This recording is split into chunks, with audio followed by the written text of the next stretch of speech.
이어서 자기는 이 이적 표현물을 기록하고 유포했다는 것이지요.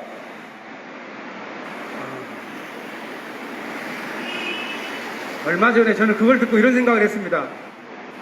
철수라는 이름은 분명히 뭔가를 가리기 위해서 한 말이었고, 또 알고 보니 그게 페루의 누군가를 말했다고 하는데요.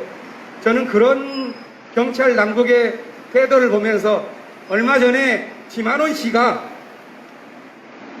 그 광주 항쟁에서의 김군으로 알려진 분, 그분을 북한 특수부대 공작원 방수 1호라고 그랬나요? 그렇게 하다 뜬금없이 해버리는 그런 일들이 이런 식으로 또 반복되는 이 희극을 어떻게 봐야 하는지 궁금했고 참 씁쓸했습니다. 5월 14일날 연행되고 18일날 바로 시민사회에서 프란체스코 2층에 백원 2층에서 모여서 대책위원회를 만들고 이정훈 석방대책위원회가 구성되었죠. 저는 거기에 참석해서 그 앞에 이정훈님께서 지었다고 하는 책 이 표 있어서 한 권을 사와서 읽어보았습니다. 아주 빠르게 읽을 수가 있었습니다. 익숙한 내용이었고 오랫동안 고민한 내용이기 때문에 내용이 아주 잘 정리되어 있는 부분입니다. 그 내용의 핵심은 우리가 이데올로기적인 편당심으로 갈기갈기 찢겨 살지 말고 인간 중심의 세상을 만들기 위하여 함께 힘을 합쳐서 나아가자는 게 골자입니다. 저는 그걸 보면서 이분이 얼마나 자신의 삶을 치열하고 또 자기 시대를 뼈아프게 반성하면서 살아오셨는지를 느낄 수가 있었습니다. 그런데 그런 진지한 운동가들을 매도하고 감옥에 보내고 골탕 먹이고 제대로 삶을 살지 못하게끔 일 끌고 다니고 저리 난도질하는 이런 수준의 국가라면 이것에 대해서 우리가 지금 걸어왔었던 일에 대해서 한번 다시 전체적으로 훑어봐야 되는 거 아니냐 하는 생각을 다시 하게 되는 것입니다. 저는 국가보안법이라고 하는 것에 대해서 이런 생각을 하게 됩니다. 민주주의의 가장 기본은 사상의 자유요, 종교의 자유요, 양심의 자유입니다. 이것들을 억압하는 세력이 민주주의를 압살하는 세력입니다. 그렇다면 이정훈님께서 냈었던 책을 이유로 국가보안법을 걸고 이적 표현물을 유포했다는 등 고무 찬양했다는 등 박정희가 만들어 놓은 7조를 걸어서 말한다는 것은 누가 도대체 이 민주주의 체제를 파괴하는 세력인지를 극명하게 보여주는 것 아니겠는가, 이렇게 보는 것이지요.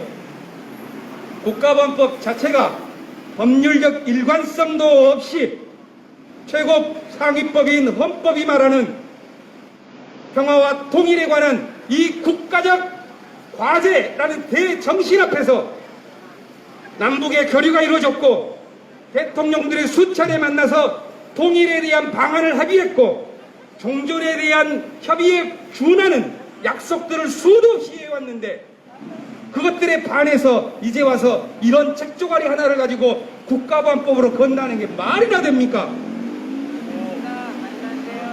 문재인 대통령에 대하여 깊은 실망의 실망을 우리는 더해가고 있습니다. 4.27 선언에 뭐라고 그랬습니까? 남과 북이 상호 협력과 교류, 왕래와 접촉을 활성화해내자고 약속하고 국민들에게 말하지 않습니까? 그리고 나서 지금 이런 문제로 국민들을 골탕 먹인다면 이게 어떻게 촛불 시민들이 말을 했었던 대통령이라고 말할 수가 있는 것입니까? 저는 이런 세상이라면 정상적인 국가도 아니요 약속을 지켜내는 대통령도 아니라는 그런 우리의 반복되는 실패를 다시 한번 보는 것 같아 너무나도 씁쓸합니다. 국가보안법의 역사에 대해서는 우리가 잘 아니 되돌아볼 필요가 없습니다. 70여 년 저주하는 이런 법이 어떻게 창피스럽고 수치스럽게 여전히 우리의 법으로 남아있을 수 있냐 이 말입니다. 물론 분단을 연구하려는 그런 세력들, 자신들의 친일에 역사가 더 이상 나타나서는 안 되겠다고 두려워했었던 사람들에 의해서 만들어지고 유지되었기 때문에 지금까지 지나올 수가 있었겠지요. 자기들의 이해관계대로 수십만 명씩 구속하고 수십만 명씩 살육해도 민간인들을 학살해도 법률적으로 아무 뒤탈 없게끔 만들어 왔었던 이런 악법을 여전히 유지하는 것이 편리하겠지요. 그러나 모든 국민들이 압니다. 국가안보라는 명분으로 국가보안법을 말한다 하더라도 실제 이것이 정권안보요 악법을 수호하는 독재 정권의 입맛대로 개정되고 유지되어 왔다는 것을 우리는 다 압니다.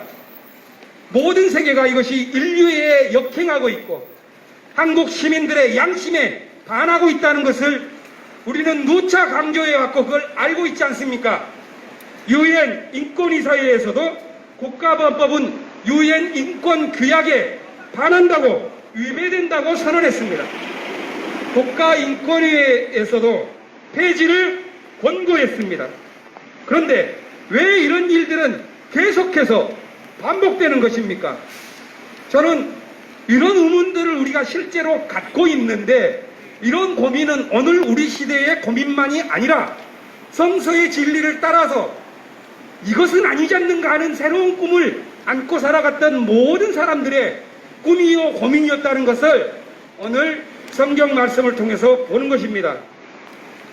예수께서도 사람들을 웬만해서는 나무라지 않으셨죠. 그러나 유독 예수께서 저주하고 비판하고 그들과 대척점을 갈랐었던 사람들이 있습니다. 그들이 누구냐면은 그 시대의 법학자들입니다. 그라마투스라고 하는데요. 그 시대의 그람마들을 만드는 사람들, 그런 율법학자라고 말하죠. 이들에 대해서는 예수께서 이들에 대해서 예수께서 두 가지로 비판합니다. 너희들은 위선자다. 너희들은 눈먼 지도자다. 이렇게 말합니다. 왜 그런가?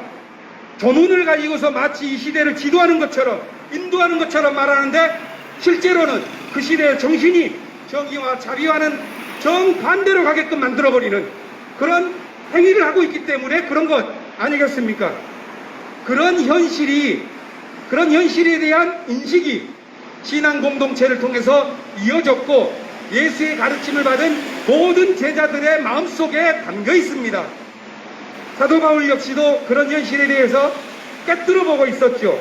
그래서 바울이 말했었던 율법이냐 믿음이냐 이런 말은 신앙에 있어서 어떤 신앙의 조문을 지키고 어떤 신앙의 조문을 지키지 말 것이냐는 그런 작은 문제가 아니란 걸 우리는 압니다.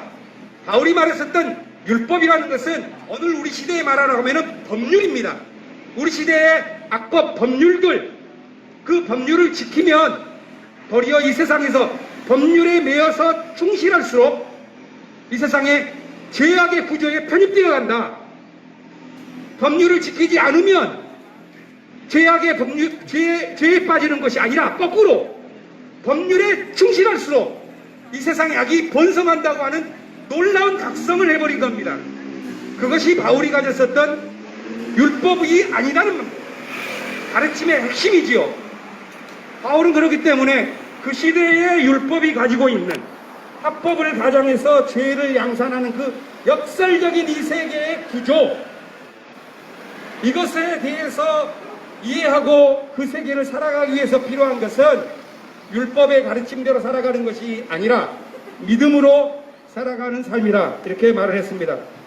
믿음이라는 것은 단지 어떤 종교 신조를 따라 살자는 말이 결코 아니죠. 믿음이라는 것은 거룩한 영이 우리 마음속에 지어주신 새로운 정신입니다. 기독교가 말해왔었던 이 믿음을 사회학적인 언어로 바꾸자면 믿음이라는 것은 모든 증오와 대립정신을 뛰어넘는 진취적인 마음을 갖고 살아가자 하는 말이겠죠. 그것은 앞을 향해 나아가는 신의 정신이요, 분단과 대립으로 있는 이 남과 북의 한반도를 넘어서는 공동체적 비전을 갖고 살아가자는 그런 말의 다름이 아닐 것이라고 생각합니다.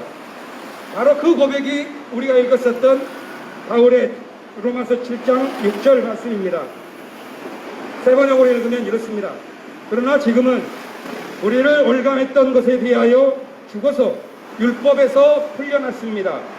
그래서 우리는 문자의 얽매인 낡은 정신으로 하나님을 섬기지 않고 성령이 주시는 새 정신으로 하나님을 섬깁니다. 이것이 로마서 7장 6절 말씀이죠.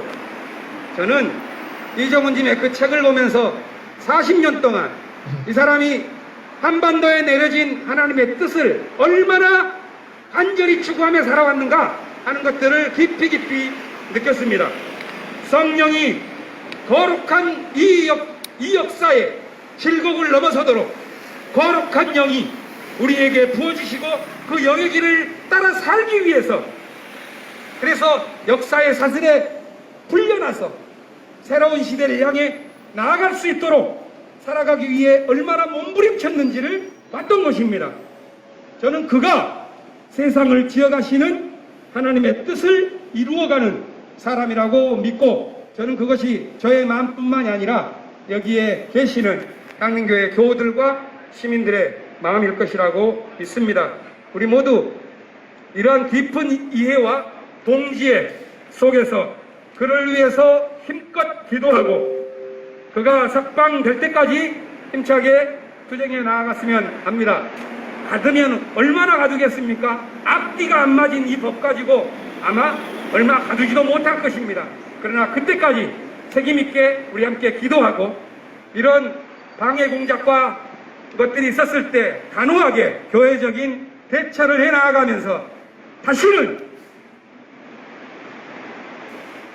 우리에게서 이루어지는 이러한 거룩한 믿음의 행진들이 잘못된 시대에 오점을 남기는 사람들에 의해서 저촉되지 않도록 잘 우리를 지켜나갈 수 있기를 바랍니다. 이상 마치겠습니다.